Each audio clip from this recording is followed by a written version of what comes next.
LG और Samsung अभी 2026 में ये दोनों सबसे पॉपुलर 1.5 टन 5 स्टार एसीज में से एक है। और इंटरेस्टिंग बात ये है, दोनों का प्राइसिंग लगभग सेम है, दोनों 5 स्टार है, दोनों इन्वर्टर एसीज है और दोनों ही ट्रस्टेड ब्रांड्स है। तो नेचुरली कंफ्यूजन होता है कौन सा लेना चाहिए। पिछले कुछ दिनों से मैं इन दोनों एसीज को टेस्ट कर रहा हूँ और एक चीज बहुत क्लियर हो गई, ये दोनों एसीज सेम बायर के लिए नहीं बने हैं। और वीडियो एंड तक आते आते आपको क्लियरली पता चल जाएगा आपके रूम और यूसेज के हिसाब से कौन सा एसी बेटर है। हाय फ्रेंड्स, मैं हूं शेखर और आप देख रहे हो बिफोर बाय। कंपैरिजन स्टार्ट करने से पहले एक इंपॉर्टेंट चीज क्लियर कर देता हूं, क्योंकि मेरे हिसाब से यही सबसे बड़ा डिफरेंस है। LG में 5000 वाट कूलिंग कैपेसिटी मिलती है, जबकि सैमसंग में 4750 वाट। पेपर पे डिफरेंस छोटा लग सकता है, लेकिन प्रैक्टिकल यूसेज में मुझे डिफरेंस फील हुआ। मैं दोनों एसीज को 160 स्क्वायर फीट के रूम में टेस्ट किया और यहाँ LG ज्यादा कंफर्टेबल लगा। रूम को जल्दी कूल किया और ओवरऑल कूलिंग स्ट्रॉन्गर फील हुई। सैमसंग कूल तो करता है, लेकिन सेम रूम में मुझे थोड़ा स्ट्रगल करता हुआ लगा। का room size around 130 to 140 square feet है।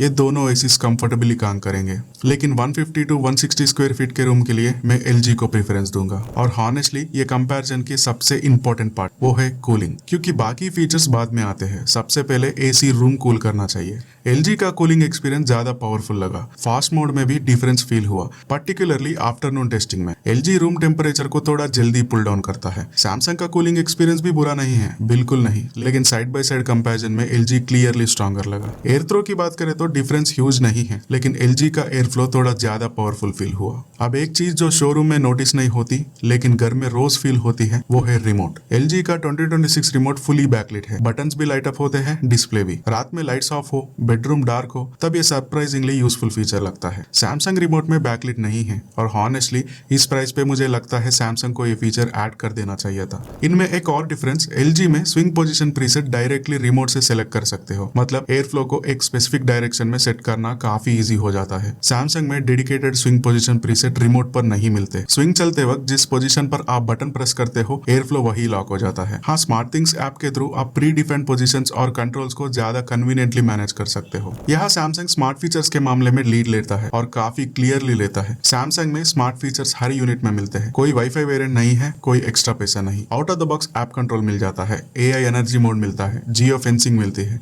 और एलेक्सा, गूगल असिस्टेंट, बिक्सबी तीनों को सपोर्ट करते हैं। LG में ThinQ इकोसिस्टम भी अच्छा है, लेकिन वाईफाई वेरिएंट के लिए 2000 रुपीज एक्स्ट्रा पे करना पड़ेगा। अब बात करते हैं नॉइस लेवल्स की, और ये मुझे सरप्राइज कर गया। मैंने दोनों एसीज का साउंड डीबी मीटर से टेस्ट किया। दोनों ऑलमोस्ट सेम है, मतलब प्रैक्टिकल यूजेज में ऑलमोस्ट दोनों इक्वली साइलेंट हैं। बेडरूम यूज के लिए, नाइट यूज के लिए, लाइट स्लीपर्स के लिए दोनों एक्सेलेंट है। अब तक मैंने जितने 2026 एसीज टेस्ट किए हैं, ये उन दोनों में सबसे साइलेंट ऑप्शंस में से एक है। लॉन्ग टर्म ओनरशिप की बात करें तो दोनों में 100% कॉपर कंडेंसर मिलता है। LG आउटडोर यूनिट पे गोल्ड फिन प्लस कोटिंग देती है और इंडोर यूनिट पे ओशन ब्लैक प्रोटेक्शन भी क्लियरली मेंशन करता है। सैमसंग आउटडोर यूनिट पे ड्यूराफिन अल्ट्रा देता है, जो भी एक अच्छी एंटी कोरोजन कोटिंग है, लेकिन इंडोर प्रोटेक्शन की इन्फॉर्मेशन क्लियरली मेंशन नहीं करता। ये कोई डील ब्रेकर नहीं है, लेकिन LG यहाँ ज्यादा ट्रांसपेरेंट लगता है और ओनरशिप कॉन्फिडेंस भी ज्यादा देता है। अब एक इंटरेस्टिंग पॉइंट, दोनों एसीज का ICR लगभग सेम है, 5.77। सैमसंग का एनुअल कंजप्शन अराउंड 637 यूनिट्स है, LG का अराउंड 671 यूनिट्स। पेपर पे देखो तो सैमसंग एफिशिएंट लगता है, राइट, लेकिन स्टोरी थोड़ी डिफरेंट है। सैमसंग कम इलेक्ट्रिसिटी कंज्यूम करता है, क्योंकि उसका कूलिंग कैपेसिटी भी कम है। इसीलिए BEE स्टिकर पे जो आप डिफरेंस देखते हो,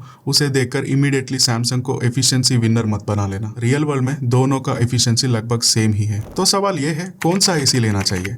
अगर आपका रूम साइज 150 स्क्वायर फीट के आसपास है और आप कूलिंग परफॉर्मेंस को सबसे ऊपर रखते हो, तो LG मुझे बेटर ऑप्शन लगा। कूलिंग स्ट्रॉन्गर है, रिमोट ज्यादा प्रैक्टिकल है, स्विंग कंट्रोल्स भी इजी है, और ओवरऑल डेली यूजेज एक्सपीरियंस मुझे थोड़ा बेटर लगा। लेकिन अगर आपका room size 130 to 140 square feet है और स्मार्ट फीचर्स आपके लिए इंपॉर्टेंट है, तो सैमसंग भी एक स्ट्रॉन्ग ऑप्शन है। App control, geo fencing, AI energy mode और स्मार्ट इकोसिस्टम यहाँ जेन्युइनली यूजफुल लगता है। वारंटी भी सैमसंग की काफी स्ट्रॉन्ग है, 5 इयर्स कॉम्प्रिहेंसिव वारंटी मिलती है, जबकि LG में 1 ईयर कॉम्प्रिहेंसिव वारंटी मिलती है। सर्विस की बात करो तो दोनों ब्रांड्स का नेटवर्क अच्छा है, लेकिन पर्सनली मेरा एक्सपीरियंस LG के साथ थोड़ा बेटर रहा है। लेकिन ये बात area to area, city to city भी वेरी कर सकता है, और हॉनेस्टली ये उन कंपैरिजन में से नहीं है जहां एक एसी अच्छा है दूसरा खराब। दोनों अच्छे एसीज हैं, बस दोनों अलग टाइप के बायर्स के टारगेट करते हैं। इन दोनों एसीज के लेटेस्ट बाइंग लिंक्स डिस्क्रिप्शन में मिल जाएंगे, और कुछ और रिकमेंडेड ऑप्शंस भी मैंने ऐड कर दिए हैं। और अगर आपको ऐसे हॉनेस्ट रिव्यूज पसंद आते हैं तो चैनल को सब्सक्राइब कर लेना, और कमेंट में जरूर बताना आप कौन सा एसी लेना पसंद करते हो, सैमसंग या LG। मिलते हैं अगली वीडियो में, तब तक के लिए बाय।